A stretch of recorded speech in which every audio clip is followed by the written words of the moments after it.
Gracias, señora. Luisa, Luisa, No parece una mucama, está buenísima.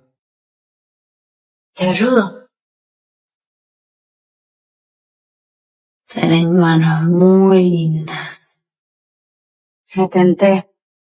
Me sonaba. Linda doesn't simply arrive at the house, she disturbs its equilibrium. The heat of a Buenos Aires summer hangs thick in the air as she steps into a space ruled by routine, money, and quiet dissatisfaction. Bienvenida, Linda, es un placer tenerte. Gracias. She comes as a temporary replacement, yet from the very first moment, it's clear she will be anything but temporary in her impact. She moves through the house with a calm confidence that feels almost defiant. Bueno, como ves, es grande la casa, madero, y este es tu cuarto. No parece una mucama, está buenísima. Linda refuses to shrink herself to fit expectations. She doesn't dress the way a domestic worker is supposed to. She doesn't behave with practiced invisibility. Instead, she exists fully, lounging by the pool, drinking her smoothie openly, letting herself be seen. Yo el año que viene seguro me vaya de viaje. Pensé que tal vez puedes venir conmigo si querés. No, gracias. The household senses it immediately. Something has shifted. Everyone watches her, but Louisa watches differently. Lo primero que hay que hacer es levantar a la letita esta para cortar todo el lomo. Louisa, the woman who has mastered composure, order, and propriety, initially responds to Linda with restraint. She maintains politeness, but there's tension beneath it, a quiet alertness, as though Linda's presence threatens a structure Louisa has spent years building around herself. She insists on rules, on uniforms, on distance. These are not just household boundaries, they are emotional barricades. Louisa has lived much of her life fulfilling roles: wife, mother, caretaker, without questioning whether they were chosen or simply inherited. Yo también te puedo dar algo que te puede quedar lindo. ¿Nunca pensaste en estudiar algo? Vos podés hacer lo que quieras. Ya es tarde. Hay que dormir.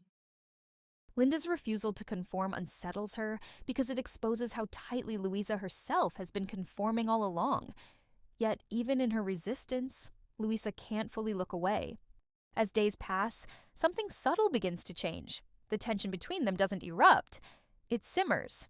Conversations are sparse, but glances linger. Silence grows heavy with meaning. Linda never pushes, never seduces in an obvious way. Instead, she exists unapologetically, and that alone becomes an invitation. ¿Vos qué te vas a poner? No sé. Es mucho. Es mi aniversario. Louisa begins to soften, almost against her will. Her authority weakens not because Linda challenges it outright, but because Linda's presence awakens something long dormant inside her. A sense of curiosity, a quiet longing, a recognition she hasn't allowed herself in years. Their connection forms not through dramatic declarations, but through proximity. Standing too close, shared tasks that stretch longer than necessary, moments where Louisa forgets to maintain emotional distance.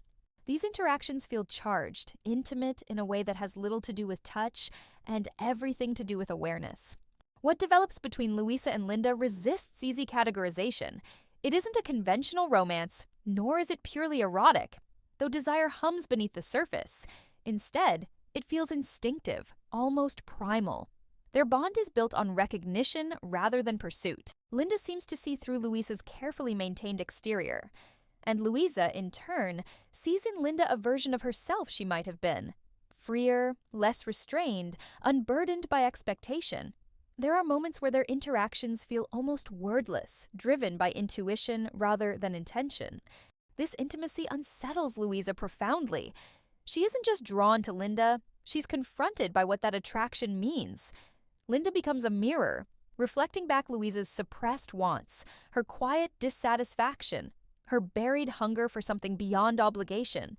As the household begins to feel the strain of Linda's presence, it becomes clear that Louisa is the one most deeply altered. Her expressions change, her stillness carries a new weight. She is no longer simply managing her life. She is questioning it. Linda doesn't promise escape. She doesn't offer permanence. What she offers instead is far more dangerous: possibility. And once Louisa senses that possibility, she can no longer return to who she was before. When Linda eventually leaves, her departure is understated, almost gentle. There is no confrontation, no grand goodbye, yet the absence she leaves behind feels immense. The house resumes its routine, but Louisa does not. Linda's greatest impact isn't the disruption she causes, it's the awakening she leaves behind. For Louisa, the encounter is irreversible.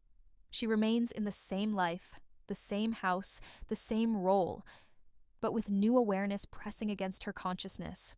The relationship between Louisa and Linda becomes the emotional heart of Linda, a story not about possession or resolution, but about the quiet devastation of self-discovery arriving too late, or perhaps exactly on time. Want more queer content? Then please subscribe and hit the notification bell.